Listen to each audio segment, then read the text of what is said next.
Good morning. Good morning, everybody. Welcome to the Saturday Morning Mastermind. I'm your host, Samantha Studebaker-Carl. I'm here with my good friend, Katherine Clement, and today we have a very special guest, author David Rippy, and Katherine is going to be talking to him today about his new book, The Immortal Soul. So with that, Katherine, I'm going to give it over to you, and you can take it from there. Good morning, everybody. And I just want to thank you, David. We're just so pleased to have you here with us, and we have a million questions, but I want to give everybody a little bit of your background. David is an inspirational speaker and author, and he's written several books. The one that we're going to discuss today is The Immortal Soul. And David also has a website where he does hypnotic sessions. He has free recordings over there. So I'm going to give you that information at the end of this interview so that you can go check out his work. When David was 25, he had an auto accident. He was just launching his career in finance, and he wound up becoming paralyzed from the shoulders down. And so he's taken that life experience, much like, you know, if you've watched our show, we use what we experience in our lives to help other people. And that's what David's done. So we're so excited that you're here. We just want to know more about you, David. Come on out and tell us how you got into hypnotherapy and past life regressions, because that's what this book, The Immortal Soul, is talking about. Well, that's a good question. And it's something that didn't happen, you know, like the Dalai Lama when he was at age 4, he knew who he was. It took, you know, an accident many years. And, you know, I pretty much had a standard upbringing. I grew up in a Midwest environment. And, you know, attended Presbyterian church when my parents had time to take us on Sundays, and I have 4 other siblings. So anyway, pretty much standard Midwestern type background. My father was transferred around, worked for an oil company, and you know, we spent about 2.5, 3 years in about every location, about 5 different spots. Beyond that, you know, I went on to school, played sports in high school, and you know, some in college, and graduated from school down at Texas A&M. I came back up here and took a job with a Fortune 50 company. And about 3 weeks after I accepted that position, I was in a car accident, which, you know, my friend hit a dead deer in the road, threw the car into the woods. And instantly I realized I had a broken neck. So how we got into hypnosis from there was in the hospital. You know, it's a very surreal experience. You got a lot of things going on. You know, they're putting a halo ring on my head and pulling my neck out with 130 pounds hanging on a steel wire to separate the cord from the broken vertebra. So that was pretty painful. There was no painkillers or anything like that. So it was just like a real shocking type deal. And I had injuries in sports before, but never to this extent. After that, I was in the hospital about 3 weeks in. I was very sleep deprived. I wanted to stay awake and be aware of everything that was happening to me. So I just wasn't resting at all. And on top of that, with this injury, you start out the first month or so to where you have temperature spikes up to about 103, 104 degrees. So the combination of sleep deprivation and temperature led me to start hallucinating stuff. I was starting to lose my mind a little bit to where I didn't have full control. And obviously being paralyzed, you lose control of your body to a large degree. But at this point, 3 or 4 weeks in, I was starting to lose control of my mind. Even that was the last vestige I had that I had some, you know, some power over. So one night, for whatever reason, after no way they could bring my temperature down, they didn't use drugs; they used ice packs. So they would plant about 25 ice packs in my body, put an ice blanket on top of that, and then they come in about every 2 hours and change the ice packs while they melted. You know, to try to keep my temperature down so my, you know, my body or brain fried, I guess. So one night they filed out, and I'm there again, and my mind is starting to spin like I'm on a lathe. If somebody's had high school or woodshop experience, where I felt like I was shooting off into space. That's how fast I was spinning at night with the, you know, with all the things going on. So anyway, one night I visualized a large map of the United States in front of me, and I like, you know, not even when I was younger, but older, steam trains for some reason. We used to go see a few here in Pennsylvania. They have some of the oldest running ones in the country right here. And saw myself as a conductor on this train. And my mind was matching the speed of the wheels, I noticed after a little bit. So I'd see myself way up in the air looking down at this huge map of the U.S., the whole U.S. I could see this train coming across the various states. And it was fast. I mean, I could stop it. It ran out of Philadelphia like, like a rocket sled on wheels or something. And I was going to California, and I had familiarity with California. I'd been there 2 years earlier working on an oil tanker, going from Alaska down to Panama. So that was a fun experience, in between college semesters. So I see myself as a conductor in this train. I noticed, like I said, my mind was matching the spinning of the wheels. So I knew if I could slow those wheels down, I could slow my mind down, I would hope. So as I see the train blazing through Ohio, on in the Midwest and into Arizona before we got to California, it was starting to slow down. So I kept intensifying that effort. Got the wheels where it slowed down enough. As we drifted into a station in San Francisco, we drifted about 50 yards past the station. I ran back and bang, the hallucinations were gone, and so was my declining health. So it was my first exposure really to creative imagery, to where, I used something myself, totally unknown to me. I never really meditated or didn't like that before. But, being in a hospital environment, started to slip backwards with, getting healed. It came to me. I found out later from top psychics in the world that, it was a download, to help me get over that situation. So that's the first exposure. After that, it led to a situation where I have assistants that came in and helped me at night because I couldn't get out of the wheelchair to the bed myself. So one night, about 12 years ago, I had an assistant come in who couldn't move her neck. Her neck was totally frozen, basically, a lot of pain. And she came in and goes, Dave, it's just like 8:30, 9 o'clock at night. She goes, I don't think I'm going to be able, I can't lift you tonight. I can't move. And I saw her, the pain. She had, a lot of pain in her eyes, everything. So I said, let's try something. And I've been hypnotized, just to flash back a little farther back. When I was 25, I had 3 past life regressions I wanted to do. That is kind of going back. I should have mentioned this earlier, but, growing up in a Presbyterian environment, I really didn't have any understanding, any knowledge of reincarnation or things like that. So I always thought, there's probably got to be more to this. We got to look into this. So it wasn't until years later that I realized that they'd taken reincarnation out of the Bible in 553 AD under Emperor Justinian at the Council of Nicaea. So that basically changed the understanding of reality for, 2 billion Christians and Catholics and Presbyterians, etc. Unfortunately. So, with that knowledge, back in the day, 25 years old, why am I in a wheelchair? I'm athletic, I'm strong, I got a great job, everything's going perfect. Why this? And always wondered that a little bit and said, is this it? Am I going to spend the rest of my life in the wheelchair? Is that all I'm going to know? Is that all I have? And after about 3 past life regressions, I realized that there was more to that. And I always thought, I kind of believed in it anyway. In an earlier life, I found that I believed in Neil Edgar Casey's work in the 30s when I died of another life of cancer and things like that.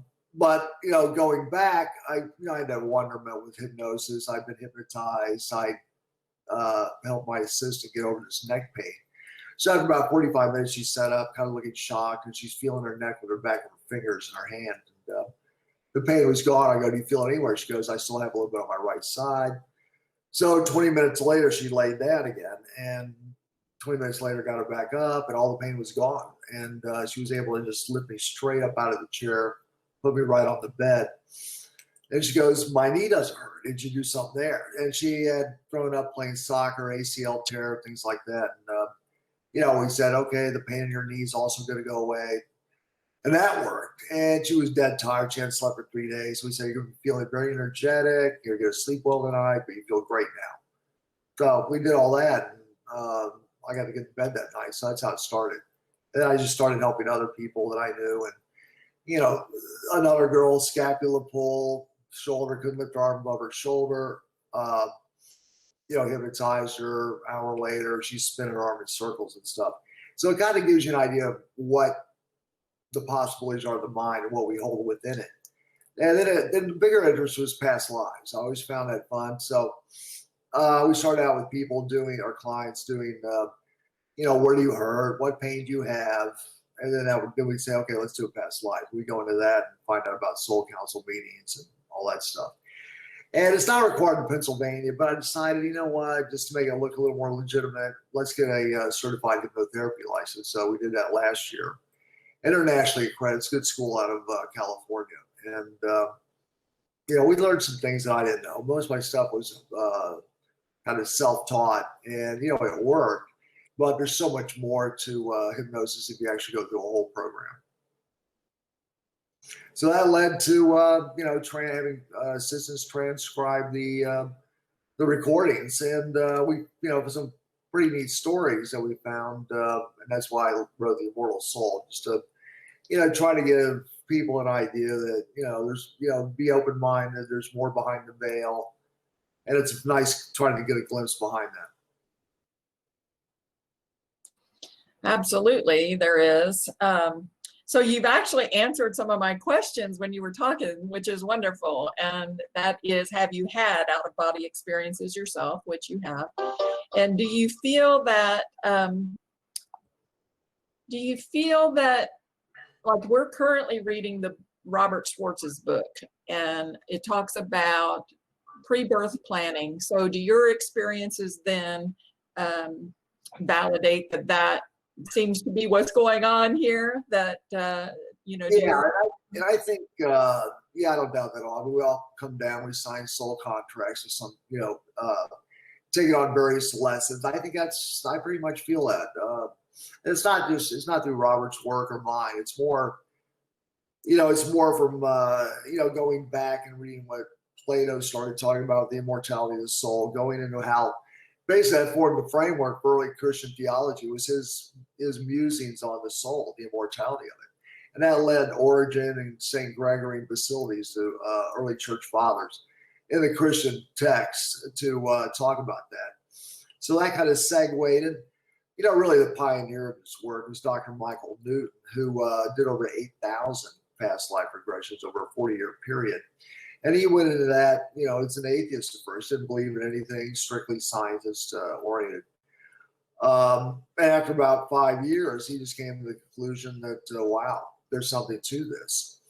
I think if we look at the studies at University of Virginia, the paranormal parapsychology department they have, what they did was they even took children. And a lot of children would come forward and say, hey, you know, I'm a fighter pilot, it's World War II. I just got shot. I'm crashing down off the coast of Japan somewhere. Amazing stories. You know, even today, you know, we've had 9/11. And if you look at some children today, they're coming out saying, I worked for D.H. Blair. I was on the 105th floor. I jumped. I mean, just startling stuff. I jumped and, you know, it came out of my body before it hit the sidewalk. And they discussed that. I mean, these are kids 5 years old. They really had no clue of what even 9/11 represents. So there's just so much evidence out there. And if we look at, you know, kind of what quantum theory shows us, what physics shows us, is that, you know, everything is energy, everything is connected. If we look at the universal laws of the law of mentalism all the way through all of them, you know, you find that, you know, we're all connected. There's a thread. It's all energy. And that just leads to the work of, you know, is our higher conscious above what we're experiencing here now on Earth. And that's where, you know, more of all souls help you with your soul plan, your lessons, your like guides, you know, to get as evolved as possible. So yes, I do believe in soul contracts. I think, you know, you will come back and you will, let's say you take patience, let's say you take selflessness as lessons. You'll come back and do it over and over again in different lives until you pass that particular lesson. And what I found, and something I'm coming out with in a new book, it was kind of a session I had where I had gone into a meditation. Like I said, I didn't even start meditating until the hospital experience. Realized the power of you know, creativity in your mind and self-control of that. You know, I had an experience on the, you know, a higher dimension where, you know, sat down, it's gonna sound hard to believe for some, but with Buddha actually. And what we found was we discussed, you know, kind of like the human life and the soul and how we all build our individual pyramids.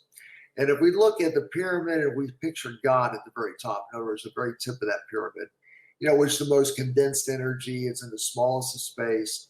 and it's the most powerful point of the whole pyramid. And if we look at that, if we look at the four sides of that pyramid, on one side we have truth, another side wisdom, another side compassion, another side service. And inside that hollow pyramid is where love is. And each life you have, you're going to add another brick to one of these four sides. And you're going to make that foundation rise up within the middle as well, compressing love, which will naturally compress enough to where it leads like unconditional love, which is where God is. So as we build at each pyramid, climbing higher and higher, trying to get back to the top, where we came from originally, that's how we get closer to God. That's why we strive for that, I think. That's a perfect illustration. I love that. You mentioned the children reporting, and I don't remember the book, unfortunately, that I read, but it was about stories of children. And some of these children were born with actual like birthmarks that were in the same place that they might have a birthmark on their chest that looks like a gunshot wound. And then they report having a past life where they were killed by a gunshot wound to the chest. How many people have you regressed, and have any of them had that kind of, physical manifestation to sort of back that up? I know in your book there were a lot of dates and towns, even addresses given, which was mind-blowing to me that there was so much detail. Has anybody been able to, go back and research and see, did that person exist at that time? Or yeah, we're starting to get they're starting to get more into that. I spent some time doing that. Did that street exist? Did this name exist? We haven't, I don't have the staff to put a full-time staff on it, but that will be something we'll be looking to do. And the question is also, is it always just on this earth, or is it a similar planetary situation, which is part of this as well, being multidimensional? But I think I've seen so many stories that have actually been proven. They've taken the time to send out staff, and it's obviously going to be easier with the internet today to do all that work. But to answer your question, yes, there's been links to people with names, and I'd want to give away a lot, but yes, that could be possible. University of Virginia did in great detail. They would actually go to India and sit down with that child that claimed he was so-and-so in a past life and interview them extensively. And, there's been many, many cases proven. But going back to the gunshot wound, I find that's kind of where our focus is I have now, is when we look at people with pain, for instance, you put somebody in hypnotic trance, you can pretty much, most times, you can kind of kill that pain, with hypnosis, just on the surface in a sense. But what happens, you find if it's something that's related to a past life and buried deep in their subconscious, that initial session, if they don't follow up and they go on with life, career, relationships, whatever, that subconscious memory is still buried deep inside there. So what we do is I like having people sometimes that have come to me recently, even it'll be written probably in the next book, but it talks about, we have a girl, for instance, 30 years old, occupational therapist, sciatic nerve pain in her left leg, which she couldn't explain through MRIs, CAT scans, therapy, had never injured any sports in high school or anything, and there's no trace of why this would hurt. So anyway, we put her in a hypnotic trance. We went through about 3 or 4 other lives. And I said, let's go to maybe see if there's a life associated with that pain in your sciatic nerve. So next thing you know, she's recounting a life as a soldier in the Revolutionary Army. And what happened was she was shot with a 50 caliber muzzle ball right in her left hip and died on the battlefield. The leg got pretty much almost blown off and just bled out right there. And, that's a very traumatic event, obviously, for anyone. So those kind of memories, I find out, that was one example. Another one that's even in the book I wrote after Immortal Soul Meeting Jesus, that just came out a couple months ago, talks about a girl that came to me and she had jaw pain. It was in her ligament in her jaw. No TMJ, no grinding. Dentists, doctors, therapists, whatever could explain why that jaw hurt all the time on the left side. So what we did was we hypnotized her, and the pain initially went away, as you would expect under hypnosis on the surface, as I mentioned. And then we went back and said, let's see if there's some source of pain that relates to that jaw. And next thing you know, she saw herself. She was a slave back in the 1820s. And to force her to eat, they stuck like a steel bar in her mouth or something, so she couldn't starve herself. And she had to wear that, the steel bar constantly in her teeth, strapped to her head. So, yeah, so that's what they related to that. And how you relieve people of these memories is, during that session, you're only an observer. That life's not part of you anymore. You're not really attached to that. It's just like a memory. You let it fade out. So we get it to fade out, and then we have them listen to that recording, that life, about another 4 or 5 times, 10 times, whatever it takes. And even as it's, as painful as it is to recall that memory, what you find is that by doing it repetitively, it just starts to fade away because you've seen the scene so many times. You know what happened to yourself. I'm moved on. I'm in this life now. And, that's what starts to seep in. It's almost like, I think most of us be familiar with a movie called Friday the 13th with Freddy Krueger. And it's hard to forget that scene where he's like dragging that poor high school girl down the hall, and there's like a blood trail behind her. It's almost that traumatic. So when people see themselves getting shot, burned, whatever, decapitated. I had somebody tell me about that the other day. They have neck pain associated with these type of things. So that's something that I think if conventional medicine doesn't help you with, is I would consider a past life regression and see if that source of that pain is related to some time in your past life. That's fabulous. And I am someone who lives with pain, so I will definitely be booking a session with you. Because I would also check out my website just for now with the on davidrippy.com under guided meditations.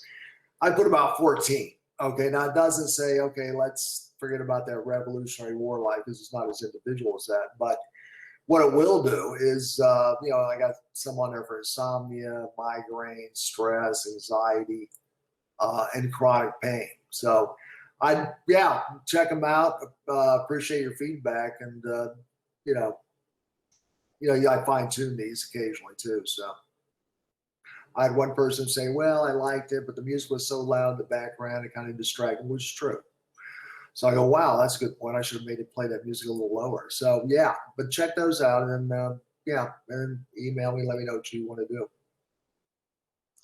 wonderful. Any way that we can help people is amazing. It's challenges, they push us to a place that we wouldn't have been there before. And that's the theory behind these pre-birth planning sessions, is that, we take on these tasks. Do you feel like you pre-planned this accident that you've experienced? It's interesting. You can look at it in different ways. Did I plan to be in a wheelchair? I think if we look at, the overall arch and umbrella of reality, that probably was planned. But prior to that planning, we'd reach out, like I said, the top gifted people in the world that, had proven themselves, were legitimate, had won international psychic challenges and that type. And I said, did I plan this wheelchair? Did I decide to sign up for this? And a lot of them tell me that,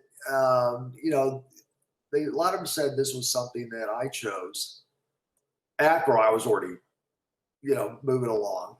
And they said, David, this is going to be, like I said, I was in a car accident. Okay. So it was a choice of probably, do I want to die in this car accident? Is that part of the plan? Did I cover my soul contract? And at that point, no, I had not. So the goal, the thing was to stay on and get back on even a more spiritual path. I really wasn't on a huge spiritual path.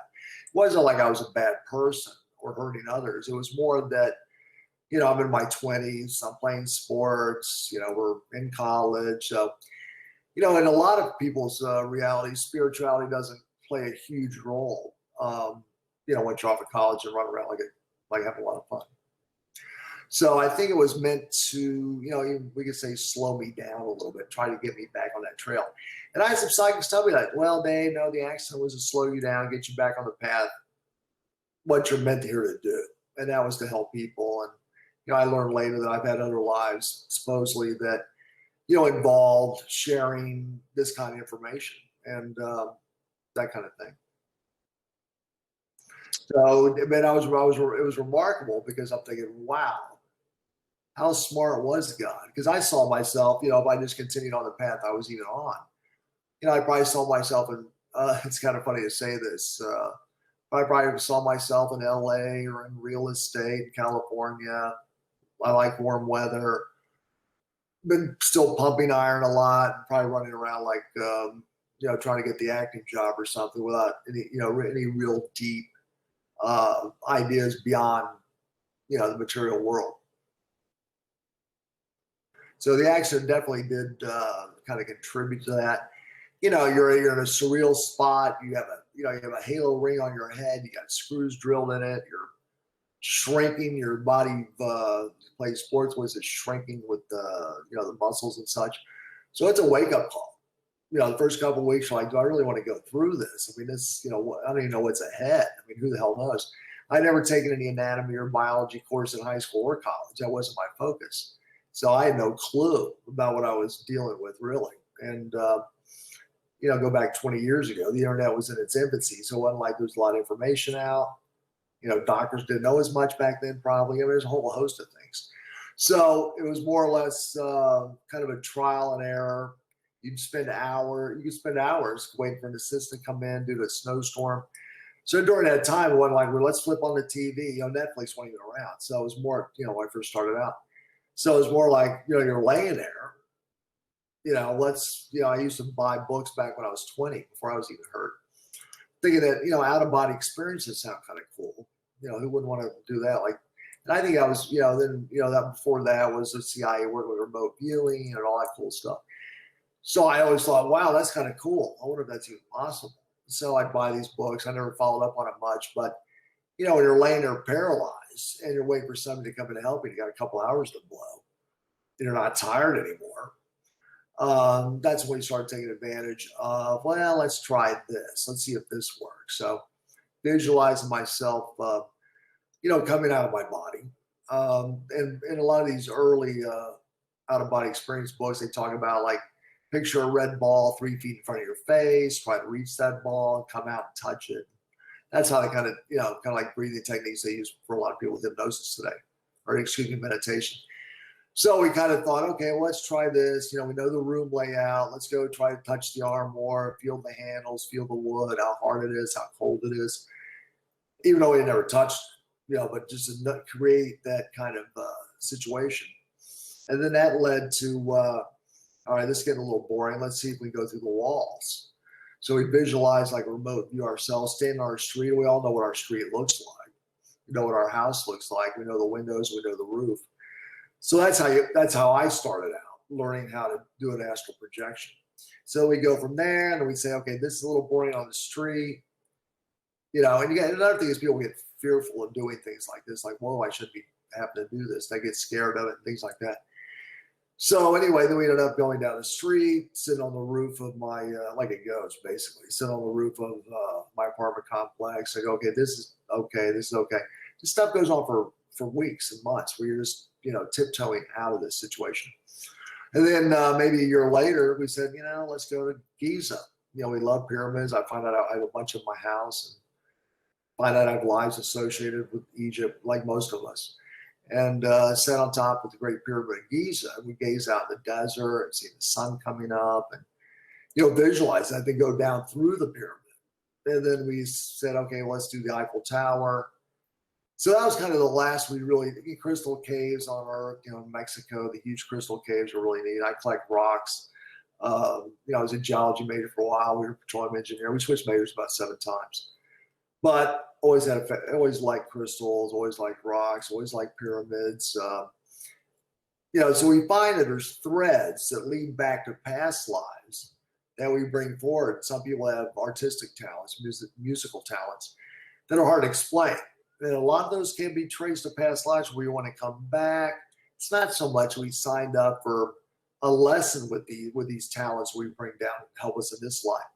But it's more or less something we enjoy. We want to add it to the package. You know, life's not all supposed to be work. So we bring down a lot of these talents that we're good at in other lives. Or even practice on the other side that we want to come down into a third dimensional world. That brings me right to my next question, which is, in your book, as you're going through some of these past life regressions, there tends to be, and in other books as well, there tends to be these themes. It seems like, you know, German lives and Native American lives, and in the late 1800s, the early 1900s, the 30s and 40s, there seems to be these sort of time frames that people typically have a past life in. Do you ever get someone that reports a future past life? Or I believe that timelines are concurrent, not linear. So do you get somebody reporting a concurrent life, but on another dimension? Yes, we've had in that book Immortal Soul, or Lieutenant Herzog, they talk about the age of Aquarius and talking about the next 40 or some odd years going forward, which is more of a future type situation.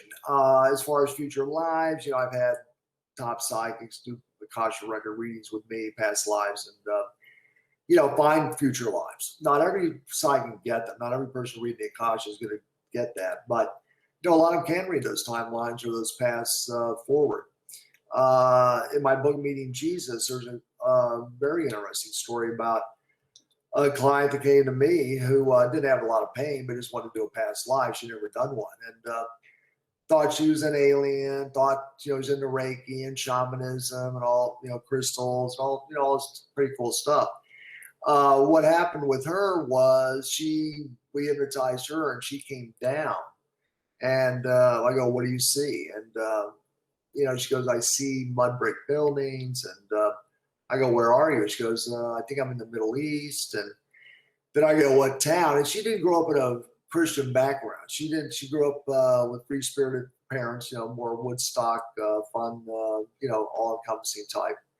And what it turned into was, she said she was from Nazareth. So when you hear that, you just got to ask the question, did you know Jesus? And did you hear of him? And she goes, "Yeah, I didn't know him until he was 30 though." I mean, it's real matter of fact. And so we went down that path, and her name, you know, is Josiah. Knew Jesus at age 30. She recounts all the miracles, a lot of miracles that we never saw before. Healing water, disappearing in front of her, talking about, you know, blindness, you know, that told very visually, captured that whole story. Now Jesus would tell her as he's sitting there, this blind boy at her lap, his lap, who was mentally impaired, how he could run his hands over the boy's body and point out and see where the pain and where the future energy is that will lead to more complications, whether it's cancer or heart disease or whatever, and how he can pull that energy out at that stage before it manifests into something bigger. So she's just telling me all this stuff, and what was interesting, had the boy get off his lap, ran his hands up and down, talking about how he's going to heal him. Kid stands up, you know, he's like 5 years old. He's been the village blind guy, the blind child, and you know, the eyes had come back totally normal. The kid's blinking his eyes like confused, like, you know, this is all different. And then now the crowd would start to come in to touch him to see how the heck that's possible. And you know, think about it, 2,000 years ago, I mean, it's like a magic trick almost. It's like amazing, you know, it's amazing. And how that, you know, they'd hustle, my parents would hustle him away, and the boy could see and had his mind back. So just sitting there describing how she's like, you know, within 5 to 10 feet of this, witnessing this. Probably one of the neatest ones I enjoyed was, I said, "You see him ever turn, you know, water into wine? Did you ever see him walk on water?" She goes, "No, but I could see him disappear." And I go, "All right, what was that all about?" So talk how he would walk forward and then just disappear. And then they would run over there and put their hands where he had disappeared into. And they would feel the energy tingling on her fingertips until it would just dissipate away. And he was gone. And they'd ask him, this is amazing. They'd ask him, "Where are you going?" They to see my father. And he could also walk out of mountains. He could come out of trees. They saw him do all these things. And, you don't hear a lot of accounts of that. But that, shape shifting, going into different densities, that's obviously a highly evolved soul, which Jesus was. That is definitely my next book to read, because I have actually met Jesus in an out-of-body experience during this lifetime. So I am not Christian. I don't claim to be Christian, although I have a very personal relationship with God, but it changed my life forever, that experience. And so when I saw that listed in your book, when I was looking over the books that you'd read, I was like, I'm definitely reading that one next. So I want to go ahead. I'm sorry. That's okay. That brings a good point. How much do you think your beliefs as someone taking them into the regression, or their beliefs, religious beliefs here, does that affect those past lives? Because you just mentioned she's not a Christian, but she reported this experience in Nazareth. Yeah, it doesn't really matter. We're all going to live every life. We're going to play the role of the scientist, the inventor, the slave, the warrior. We're going to play all those roles. There's, as far as archetypes, I've had psychics tell me there's like 64 different ones, all different various ones. And if we want to grow closer to, building that pyramid and getting back where God is at the top, knows it all, sees it all. We look at our collective consciousness, source, whatever, Brahma, whatever, Yahweh, whatever name you want to use. Only by playing those roles are we really going to understand what he knows. So, we're going to put ourselves through quite a lot, and evolve up to scale. And, a lot of clients, and might be something you're interested in knowing, is that, they would share how far along that building of their pyramid they were as far as their soul color. And I noticed that, Newton pioneered this basically, and I just took it with my clients as well. But it talks about, what is the main color of your soul this time? And that kind of tells you your level of involvement. Yeah, the colors are very interesting. And I find that when you're out of body, colors are different than when you're in body. So the whole thing is fascinating to me. I basically haven't understood my entire life because of my openness at such an early age. So that's actually one of the reasons why we're reading this book, is because we're all trying to figure out what the heck is going on here. So we really appreciate your insights and being able to bring forth some of these things and help people disconnect, because I think some people are more open than others, and I think that lives bleed into the other life, and that's where you can be experiencing the pain that actually occurred from an injury in a previous life. When people are in hypnosis, do you think that they can create these things from imagination? Like, they're verified. There's lots of like, I don't question it myself, but we have people that watch our show, we're just kind of weird and they're trying to figure it out. And so, are you familiar with the Soul Phone Project by chance? No, I'm really not. Okay. The Soul Phone Project is a project being done through the colleges, which is great. And they're doing real scientific studies, and they're in contact, working through psychics. They're in contact, and mediums, with like Edward Casey, Nikola Tesla, people like that, very brilliant people, Einstein. And those, quote, spirits, for lack of a better term, are communicating with them and telling them how to build machines where the machines can actually communicate just like a psychic would. So they're actually proving scientifically that the quote other side exists and communication is possible. I find it fascinating because I see dead people. So, I know that it exists, but there are people that need that science. What are your thoughts around that? Well, I think anything that kind of, opens consciousness is great, whether it's science or, digging deeper into the Ascended Masters and what they taught us about reincarnation and immortality. And I think, it's just the simplest thing that I like to let people know is that, they did take the book out of the Bible.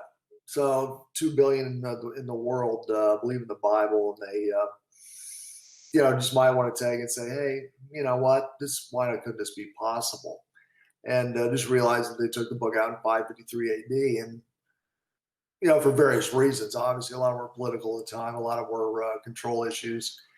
And the world was a pretty rough place back in 553 Rome and things like that. A lot of competing factions and things. So, just by knowing that fact might open the door enough to say, hey, let's try a past life regression. Wow, this guy Edgar Casey's pretty neat. Look at the stuff he could do. And I think that's what it kind of led me to do. And I had a pretty deep curiosity to begin with concerning what's behind the veil. So that led me to read a lot of that stuff. So I think that, I think we're at that stage in the age of Aquarius, talking about the Immortal Soul by Lieutenant Herzog, that you're going to see this broader awakening just taking place. And it's, it's kind of that time. We're kind of in that cycle now, where you're coming out of, you want to go back and look at the Vedic texts about the Kali Yuga, the period of darkness and the age of steel and war and divisiveness, and how that slides out of that and more of a dawning of the new age. And that's kind of where we're at. It's gonna take time.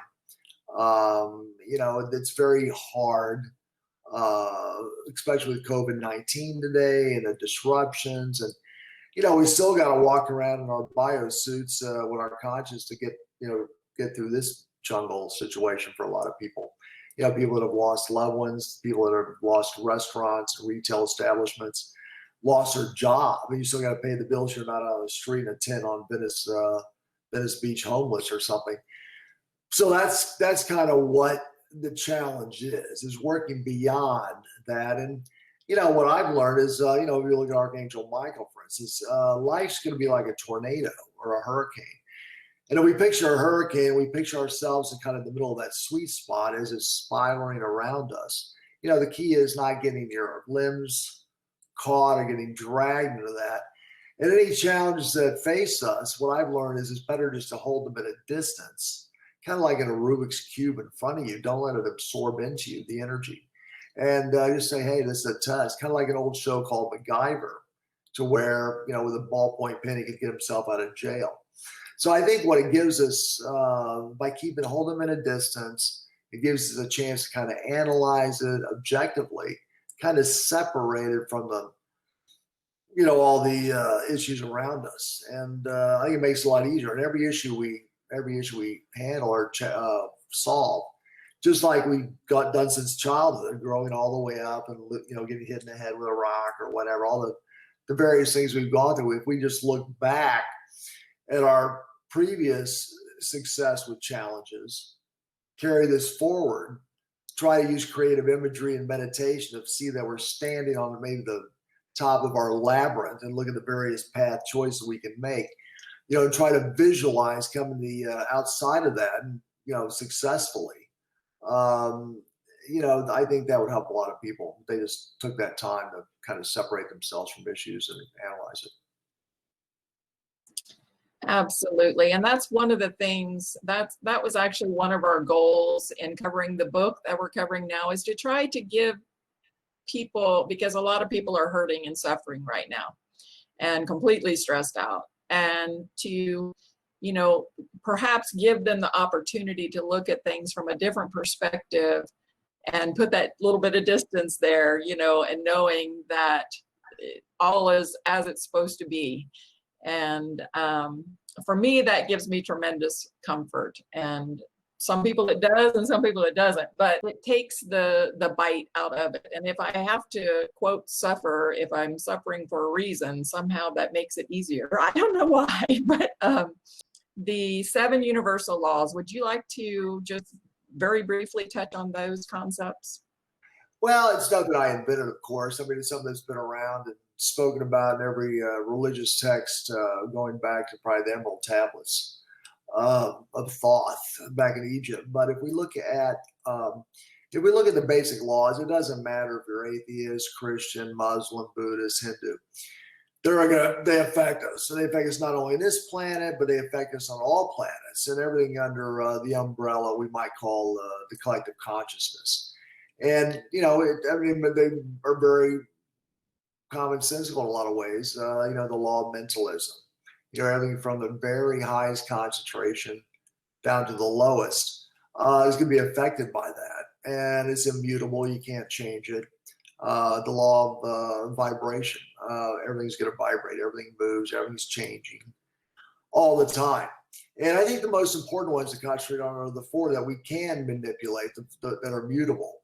The law of polarity, for instance. If we look at love, hate, they're on opposite sides. It's almost like kind of like, you know, the metronome in a sense. I mean, there's going to be polarities. And if we just look at our individual selves, and, you know, we know some friends that, you know, it's called the Irish temper or whatever, but they might react violently or hysterically to events that some people just kind of take very, very commonplace. So there's going to be polarity. You know, there's going to be a certain range. You know, we look at like the 10 top personality traits, you know, on a scale of 1 to 10, we're all going to be able to, if we objectively viewed ourselves, we'd see how well we do on those, how well do we stay balanced, you know, in a line of conflict. So I think the mutable laws, like the law of rhythm, you know, everything rises, everything falls, where it's the stock market, tides, nations, empires. And if we look at that, whatever, you know, what we have is we have light photons coming into our mind, and we're going to process that into whatever, you know, information we can see that as. Now, if we have a subconscious, which is running 95% of our biosuit programs, what we're going to see is that information, those light photons coming in, if we've worn a well-worn groove in our mind, so to speak, the subconscious is going to take that path of least resistance, just like electricity does. So what happens is, you know, if we constantly look at things almost in a negative fashion, the information of the light photons coming in that are affecting our conscious and our subconscious, our superconscious, are going to take the path of least resistance. If that's a path that's normally negative, it's going to follow that path.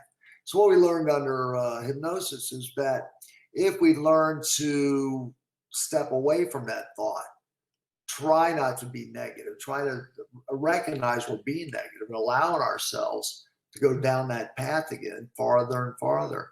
If we can stop ourselves before we go down that path of least resistance and start to groove a new path of positivity, what we'll find over time is the path we've strayed from, the path of least resistance, has like changed, and you know, it's like it's not there anymore. Then we'll start going down the path of positivity. And I think that's the key. I think it's easy to have grooves in our subconscious record deeper in areas that might be negative. And you know, we look at the television today. Look at the fear generated, the divisiveness, the violence on TV. These are things that are just sweeping into our subconscious. You know, digging deeper and deeper grooves. If we separate from that, get away from, you know, the noise, the media, whatever, step out in nature, feel that calming energy from trees that aren't into politics, they're not into religions, absorb some of this healing, get out and breathe, and you know, we'll see a different person. We won't see one that's consumed by volatility and negativity, and see one starting to move toward one of just peace. And I think I see that more and more today. I see a lot of people, I think COVID has helped contribute to that. People have been at home more. If you have a job, you're getting paid from home. It's not as stressful, obviously, if you don't. But, you know, more time, they're seeing their kids more, they're relaxing more. They're not running out, you know, as much. They're not as distracted by the, you know, the bread and circuses that are all over the environment, whether it's, you know, whatever. And kind of just sitting in their backyard having a barbecue. So we're seeing this thing now.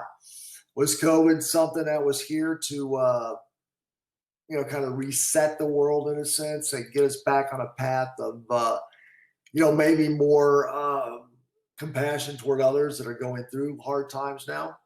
Maybe you're, you know, are we ordering takeout at our local restaurant that has local pickup? You know, knowing that his business has suffered 50%. So I think we're seeing these kind of patterns all around the world now.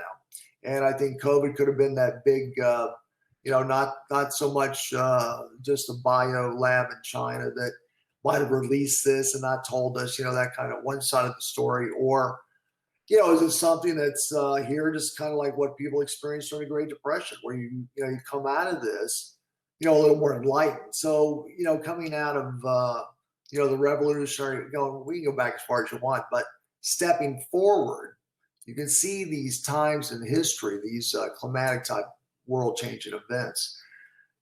A lot of times on the other side, you will see, way more community type stuff, people getting closer together. They're not separated or not flying around looking for, some new experience, but staying home and maybe going inside more as opposed to hopping on a cruise ship or something.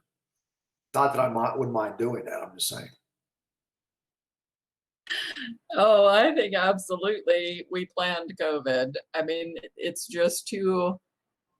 affecting everyone I can't imagine something so massive just kind of randomly happening. I don't think anything randomly happens. Like, I just get messages and cues all day long that things are either on track or not on track. And so the collective consciousness, I think for people that are open, this is also a great learning time on how to put that space between you and the collective.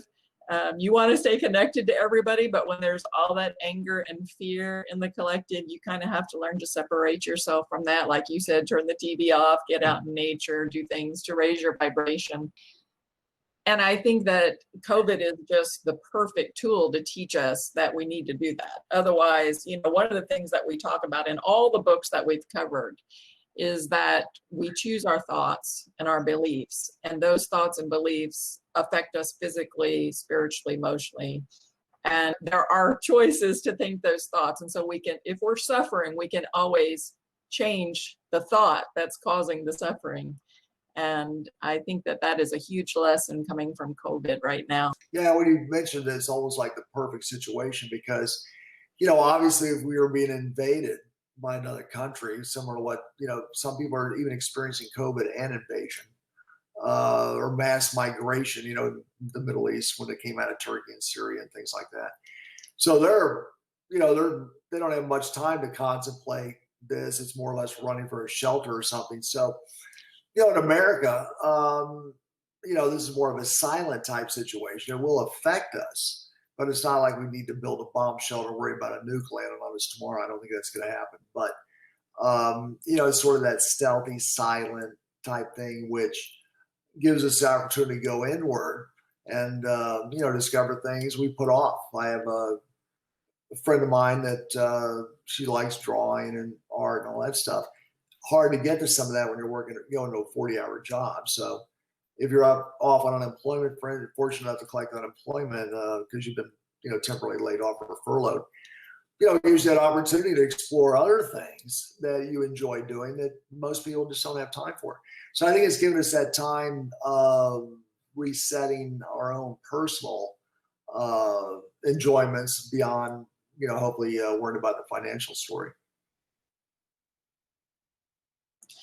Yep, I agree with you. And because, like you said, if it were, say, a war, then we would have, quote, an enemy to focus on over there that we could blame it all on. Whereas this is something that is hitting every culture, every religion, every financial, there's no barriers to this virus, which should make it an opportunity for us to embrace everyone. But that's yet to be determined. So we're at the top of the hour, and I know that everybody is just so thrilled to have heard from you, David, and we thank you so much.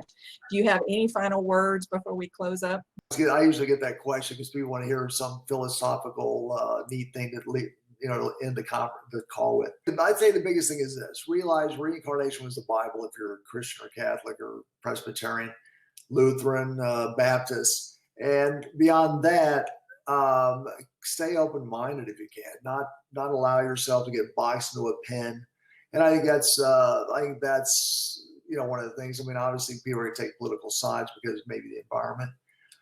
or just, whatever, they want change. But, I think if we can try to rise above our separation, whether we're Democrat or Republican, whether we're Catholic or Christian or Muslim, and just look at life as, an interconnected web. And it's really hard to do that for a lot of people because they've had experiences that, led them to one side or the other. But I think that, staying open-minded, realizing reincarnation is real, realize you're immortal, have confidence in yourself, visualize and use creative imagery to get to your goals. And set realistic goals. And I didn't to get away from this, but in my first book, I talk about, if I want to be a money manager, how am I going to get there? What goals do I have to set to go from this home sitting in a wheelchair, working in the penthouse for Merrill Lynch? What's it going to take? So that's like a puzzle. So I think if we look at life as a game, and try to set steps that get us to where we're going, that makes the most sense. I think if we look at just what Confucius said, I mean, what's the true path to the higher realms of enlightenment? It's a slow path. So taking our time, using measured steps, plan, set goals that are stepping stones to get to your ultimate goal.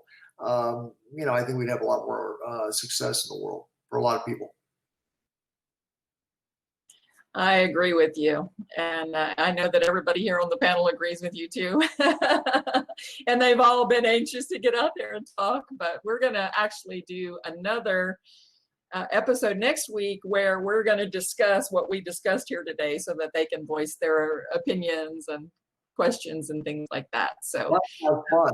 Yeah. And if you get a chance, put a review on Amazon. Thank you, Samantha, for your review. That was very nice. And, sadly, a lot of I don't publish or market a lot. We're doing some shows and things like that. But, reviews help. It's neat to see what people think. absolutely. So go over to davidrippy.com. He's got a blog over there. He's got his hypnotic sessions over there that you can listen to for stress, pain, anxiety, sleep, all kinds of things. And of course, his books. He's got, how many books have you got, David? 5. Lots to keep you engaged over there. So thank you so much. I'm going to turn it back over to Samantha now so she can just close us out. And we really appreciate you being here and the work that you're doing. Thank you. Thanks for having me. It's great talking to you all. You're welcome. Thank you. Thank you. Thank you so very much, David. We've greatly appreciated having you on here today. And for those of you who are watching, if you like this video, then by all means, click like, share it with anybody you think that could benefit from this information. And I'll put links below the videos so that you can get to David's website. And then, of course, share us a comment. Tell us what you think about what we've just talked about here, or share any other questions that you might have. And with that, guys, have an awesome, amazing week. And for those of you who are watching, we'll see you next time on the Saturday Morning Mastermind. Bye for now.